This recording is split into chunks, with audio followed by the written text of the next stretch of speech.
বেলাল হলেন একজন হাফসির গোলাম। বেলাল মদিনার ভিতরে দুইজন সবথেকে কালো সাহাবী ছিল। মদিনার ভিতরে সবথেকে কালো, হাড়ির পাতিলা যেমন কালো, তার থেকে বেশি কালো হচ্ছেন বেলালের চামড়া। বেলালের চামড়া। আরেকজন সাহাবীর নাম হচ্ছেন হযরতে সাআদ, ওনারও চামড়া কালো। মদিনার কোন মেয়েরা এটাকে লাইক করে না, কেউ তাদেরকে বিবাহ করতে চায় না। আল্লাহর নবী ডাক দিয়ে বলে, কিরে বেলাল, হে সাআদ, বিয়ে কেন করো না? কয়, ইয়া রাসূলুল্লাহ, বিয়ে করার তো মন চায় কিন্তু করি না।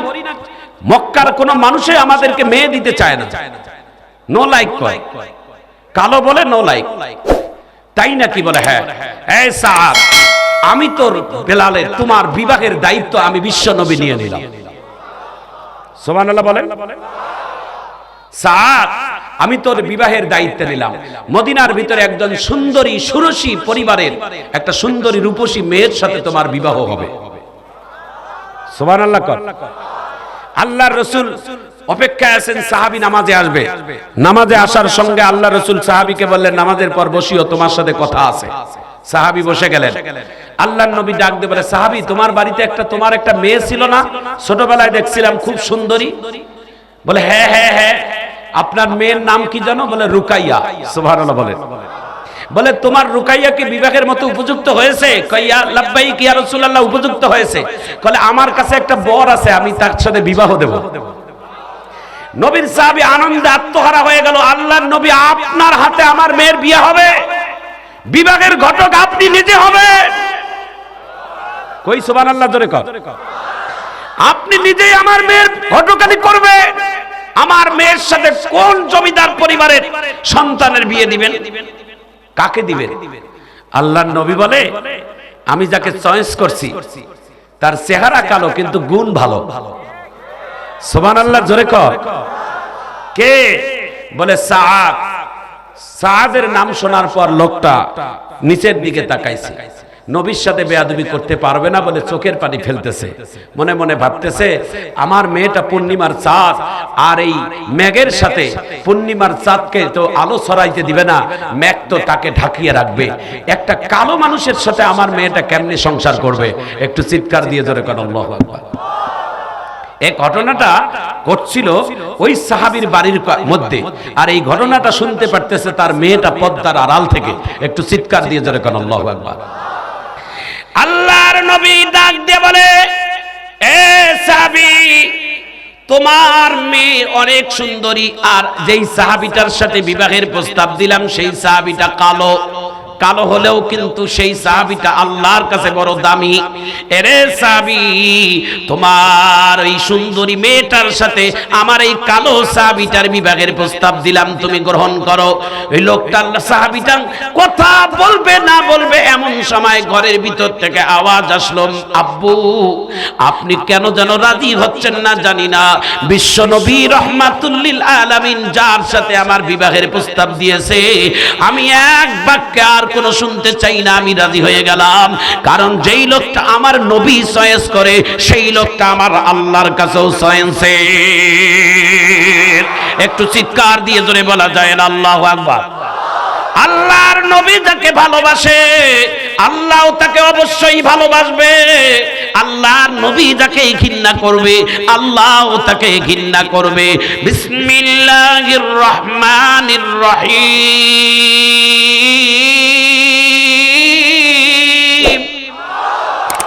কুল ইন কুনতুম তুহিব্বুনাল্লাহ ফাত্তাবিউনি ইউহিব্বুকুমুল্লাহ ওয়া ইয়াগফির লাকুম যুনুবাকুম ওয়াল্লাহু গফুরুর রহিম। রাসূলের বিধান মানিবে যখন আল্লাহ হবে তোমাদের আপন।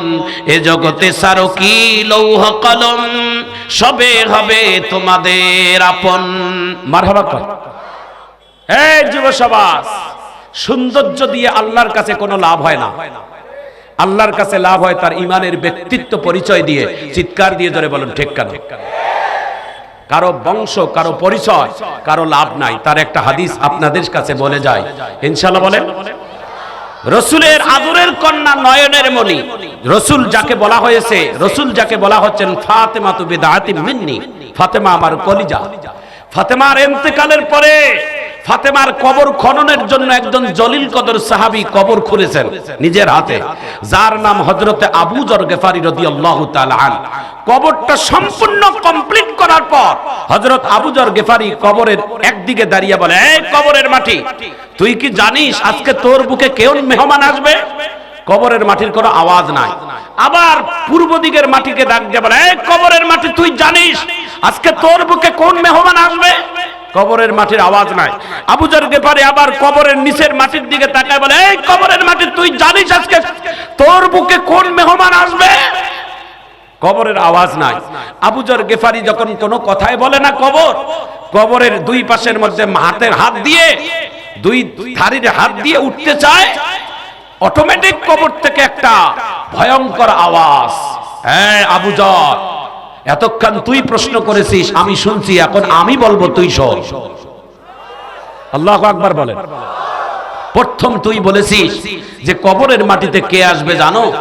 আল্লাহর নবীর নয়নের মণি, কলিজার টুকরো ফাতেমা, যাকে আল্লাহর নবী সবথেকে দুনিয়াতে বেশি ভালোবেসেছেন, তার মেয়ে ফাতেমা আসবে। শুনে নাও, আমি রসুলের মেয়ে ফাতেমাকে আমি চিনি না, আমি কবরের মাটি চিনি আমল।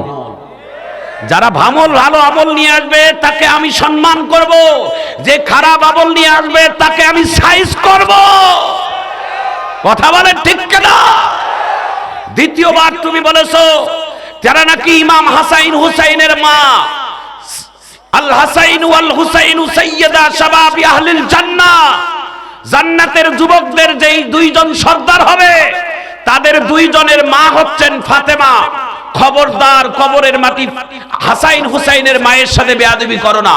হ্যাঁ আবু যর, আমি হাসানকেও চিনি না, হুসাইনকেও চিনি না, আমি চিনি কবরের নেক আমল আর বদ আমল। তৃতীয়বার তুমি বলেছো তিনি নাকি জান্নাতের রমণীদের সর্দার, ফাতেমাতু সাইয়্যিদাতুন নিসাই আহলিল জান্নাহ, জান্নাতের সর্দার নাকি ফাতেমা, সমস্ত নারীদের সর্দার নেতৃত্ব হতে পারে। তিনি যদি আমল খারাপ করে নিয়ে আসে, আমি কবরের মাটি তার সাথে খারাপ ব্যবহার করব, আর যদি ভালো আমল নিয়ে আসে আমি তার সাথে উত্তম ব্যবহার করব। কবরে কেউ সুপারিশ করতে পারবে না, কারো ব্যক্তিত্বে পরিচয় যাবে না, কবর শুধুমাত্র পরিচয় জানবে আমল ভালো না খারাপ। জোরে বলো ঠিক কিনা? আল্লাহর বান্দি মহিলাটা পর্দার আড়াল থেকে বলে, বাব্বু, যিনি আমার বিবাহের প্রস্তাব দিয়েছে তিনি তো কেউ না, তিনি হচ্ছেন রহমাতুল লিল আলামিন, বিশ্ব নবী, নবী মুহাম্মদুর রাসূলুল্লাহ সাল্লাল্লাহু আলাইহি ওয়াসাল্লাম। অবশ্যই তিনি ভালো কিছু সাহাবীর মধ্যে দেখেছেন। পর্দার আড়াল থেকে ডাক দিয়ে বলে, ইয়া রাসূলুল্লাহ, ইয়া হাবিবাল্লাহ, যিনি আমার স্বামী হবেন আমি তার সম্পর্কে কিছুই জানবো না, যে তার কত টাকা আছে, কত পয়সা আছে, তার চেহারা কেমন, তার গাড়ি বাড়ি আছে কিনা, এটা বলবো না। আমি বলবো আপনি কি দেখে আমি এই সুন্দরী নারীটার জন্য আপনি ওই কালো মানুষটাকে চয়েস করছেন, আর আমার মধ্যে কি দেখলেন, আর তার মধ্যে কি এমন গুণ আছে যে মদিনার সব থেকে সুন্দরী নারীর সাথে, মদিনার সব থেকে কালো মানুষটার সাথে আপনি বিবাহ দিবেন, একটু বলে দেন। আল্লাহর নবী ডাক দিয়ে বলে, মা,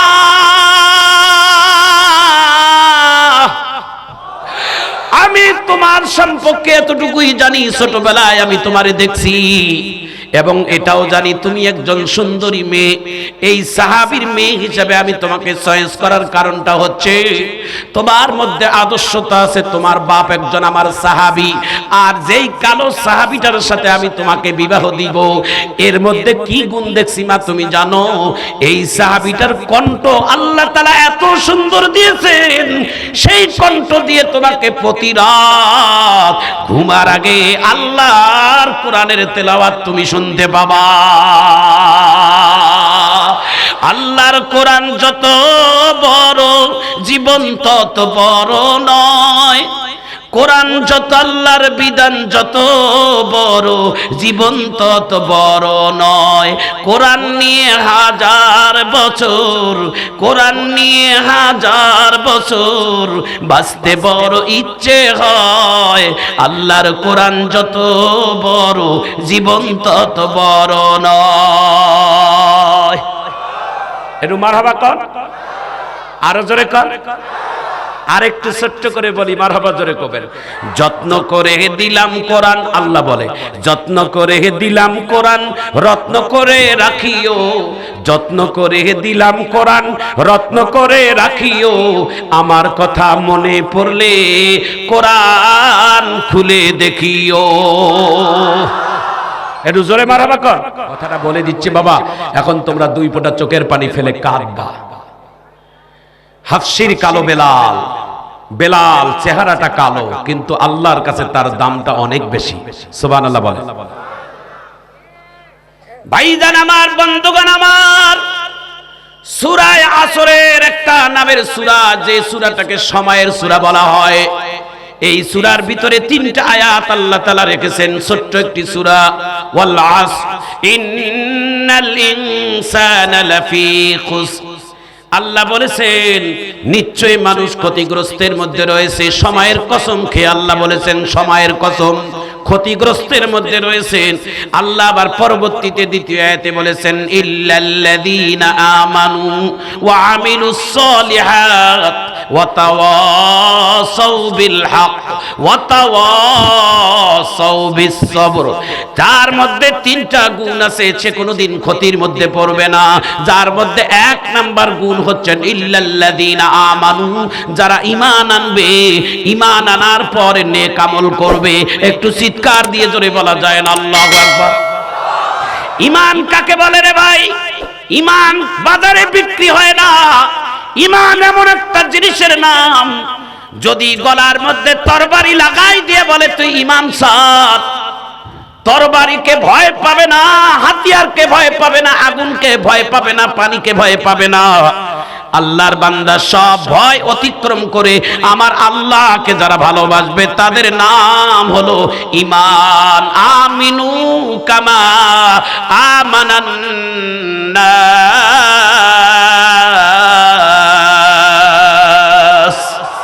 একটু চিৎকার দিয়ে জোরে বলা যায় না আল্লাহু আকবার। হাফসির কালো বেলাল কালেমা পড়লেন আমার নবীর কাছে, লা ইলাহা ইল্লাল্লাহু মুহাম্মাদুর রাসূলুল্লাহ। ঈমানের পরীক্ষা শুরু করে দিও। শুরু হয়ে গেল। হাফসির মালিক, বেলালের মালিকের নাম ছিলেন উমাইয়া। তিনি ছিলেন একজন ইহুদি নাসারা। বেলালের নির্যাতন এত বেশি বাড়িয়ে দিলেন, বেলালকে হাতে পায়ের মধ্যে রশি লাগাইলেন। পায়ের মধ্যে রশি, হাতের মধ্যে রশি লাগাইয়া উত্তপ্ত রৌদ্রের মধ্যে, মরুভূমির মধ্যে একটা শক্তিশালী উটের পিঠের সাথে বেলালের পায়ের রশিটার মধ্যে সংযোগ করে দিলেন। উট যখন মরুভূমির মধ্যে হাঁটতেছে, বেলাল মরুভূমির পাথরের মধ্যে ঘেঁষটা খাচ্ছে আর শরীরের চামড়া চিরে চিরে যায়। বেলাল ডাক দিয়ে বলে, মদিনার মানুষেরা, আমি যখন আমার শরীরটার গোস্ত যখন পাথরের কোন চোক্কা পাথরের মধ্যে আঘাত লাগে, পাথরের আঘাতে আমার শরীরের চামড়া চিরে যায়, অনেক পাথরের মধ্যে আমার শরীরের গোস্ত লেগে গেছে।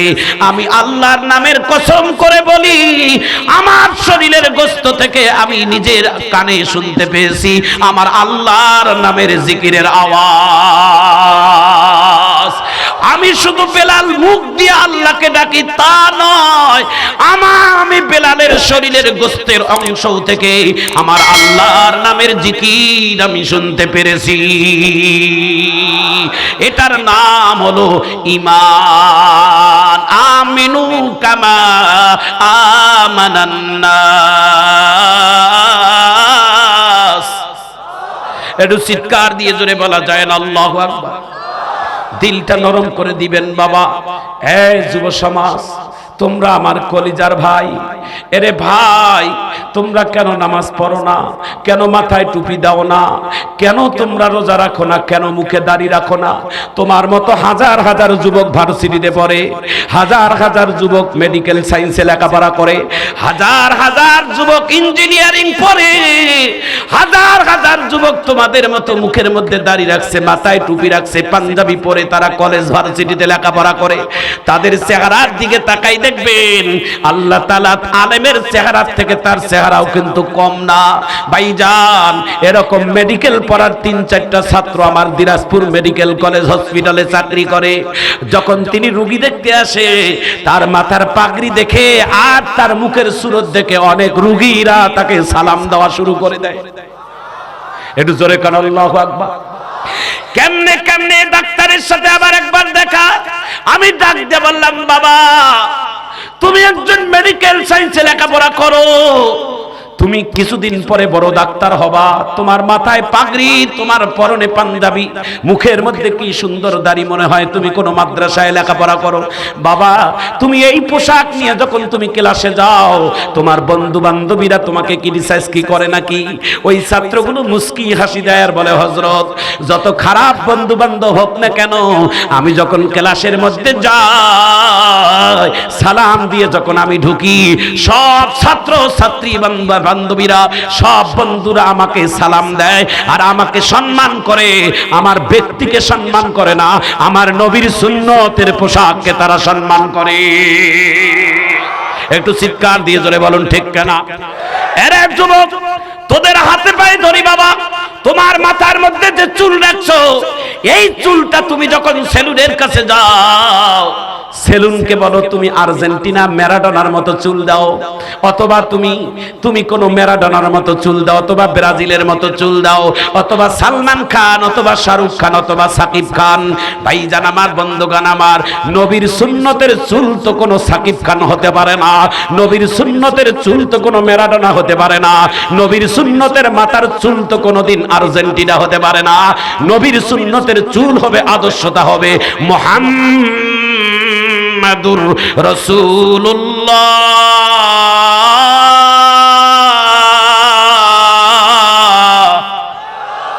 কথা বলেন ঠিক কিনা? অনেক বক্তাদের মাথায় চুল আছে আর্জেন্টিনা, কথা কোন ঠিক কিনা?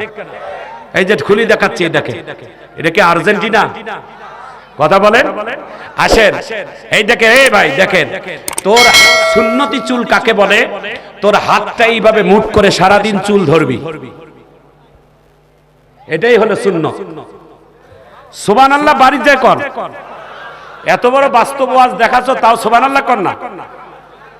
সুবহানাল্লাহ জোরে কর। অনেক বক্তাদের চুল আর্জেন্টিনা ম্যারাডোনার মতো, আছে না নাই? কথা বলেন, আছে না নাই? সুন্নতি চুল রাখবেন, বাবরি রাখবেন, ভালো কথা। বাবরিটা জনপ্রিয়, আবার ওই যে জেমসের মতো না হয়। আইয়ুব বাচ্চু, এক চালা টিনের ঘর, এই গাঁতায় আপন ঘর, সবাই তো যা পর দেবো তো বাদে। এগুলো ফির আবার হইয়া না, জোরে বলুন ঠিক কিনা? সুন্নতি চুল হবে। আমার নবী বাবরি চুল রেখেছেন, বাবরি চুল, এটাও সুন্নত। চুল রাখবেন 3 তরিকায়। এক তরিকা হচ্ছেন মাথার মধ্যে হাত দিয়ে ধরবেন, ধরতে পারবেন না, এটা একটা সুন্নাহ। 2 নম্বর হচ্ছেন একেবারে লারা, মারহাবা কর। 3 নম্বর হচ্ছেন রাসূলের সুন্নাত, পিছনের চুলগুলো একটু বাড়তি ঘাড়ের মধ্যে পড়া, এটাকে বলে বাবরি সুন্নাহ, মারহাবা কর। আর যদি আর্জেন্টিনার চুল রাখছেন, তাহলে তোর হিসাব নিকাশ হবে আর্জেন্টিনা ম্যারাডোনার সাথে, কথা কন ঠিক কিনা? সাকিব আল হাসান ওর সাথে হবে, কথা কন ঠিক কিনা?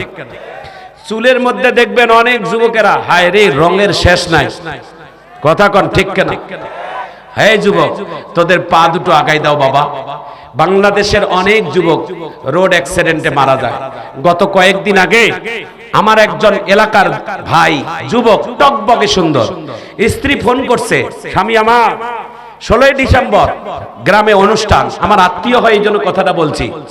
ডাক দিয়ে বলছে, স্বামী আমার আগামীকাল 16ই ডিসেম্বর তুমি একটু চাকরি বাকরি বাদ দিয়ে তুমি আসো, সোনা আমার, আসো না, আমাদের এলাকায় খেলাধুলা হবে, তুমি আনন্দ করবা না? আসো আসো আসো। স্বামী আসতেছেন বাড়িতে ছুটি নিয়ে, ফুলবাড়ি বাস স্ট্যান্ড, ফুলবাড়ি থানা পার হতেই না হতে পাশের একটা ট্রাক তাকে টার্গেট করে তাকে অ্যাক্সিডেন্টকে সঙ্গে মারা গেছে। পারবা না, জোরে বলো ঠিক কিনা? এই যুবক, তোরা আমার কলিজার ভাই রে, আমার কলিজা দিয়ে তোদেরকে ভালোবাসি রে। আজকে যদি তোরা আবুল কাসেম সরকারকে ভালোবাসতে চাস, আল্লাহর নবীর মহব্বত যদি তোর অন্তরে বিদায় থাকতে পারে, আজকে কয়েকজন যুবক হাত তুলে দেখা যে আমি যতদিন বেঁচে থাকবো আল্লাহর নবীর সুন্নতটা আর কোনোদিন ডাস্টবিনে ফেলাবো না। দুই একজন হাত তুলে দেখাও। সবাইকে বলি নাই, যারা রাখতে পারবেন তারা হাত তোলেন, রাখতে যারা পারবেন আমিন বলেন। আমি সবাইকে বলি নাই বাবা, যারা পারবেন না তারা হাত তুলেন না, যারা পারবেন তারা হাত তুলে বলেন হযরত আমি আর এই নবীর সুন্নতকে কোনোদিন ডাস্টবিনে ফেলাবো না। আমার নবীর এই সুন্নতের এত দাম, আর আমি যখন দাড়িটা চাচি তখন এই নাপিত ডাস্টবিনে ফেলায়, এই ডাস্টবিনে অনেক সময় বাথরুমে নিয়ে যায় ফেলায়। আর তুমি নবীর আশেক দাবি করো, তোমার থেকে বড় বেয়াদব আর বাংলার জমিনে নাই। কথা বলে ঠিক কিনা?